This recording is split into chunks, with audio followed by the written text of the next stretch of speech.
पृथ्वी शा से झगड़ा हुआ तो मशहूर हो गई भोजपुरी अभिनेत्री। क्या है खबर, यह है बेखबर। चैनल को सब्सक्राइब कर लीजिए। आइए जान लेते हैं पूरी जानकारी। भोजपुरी की न्यू कमर एक्ट्रेस और मॉडल सपना गिल धीरे धीरे इंडस्ट्री में अपना पहचान बना रही हैं। फिलहाल वह भारतीय क्रिकेटर पृथ्वी शा के साथ विवाद को लेकर चर्चा में है। झगड़े के बाद पुलिस ने उन्हें गिरफ्तार कर जेल पहुंचा दिया था। फिलहाल वह जमानत पर बाहर हैं।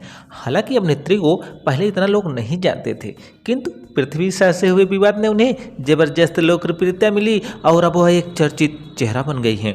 भोजपुरी फिल्म इंडस्ट्री में वह 2017 से डेब्यू किया था। उनकी पहली फिल्म काशी अमरनाथ थी, जिसमें वह नंदिनी के रोल में थी। मूल रूप से पंजाब की रहने वाली सपना गिल के पिता पंजाब पुलिस में काम करते थे, लेकिन वह अब इस दुनिया में नहीं है। इनके दो भाई रवि गिल और लकी गिल हैं।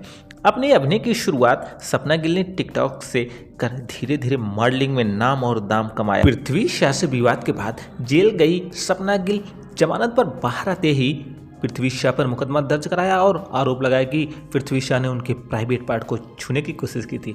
दोस्तों, अब देखना है कि आगे क्या होता है, लेकिन जानकारी अच्छी लगी तो एक लाइक करिए, चैनल को सब्सक्राइब करिए इंतजार, क्योंकि हमें भोजपुरी के बाहर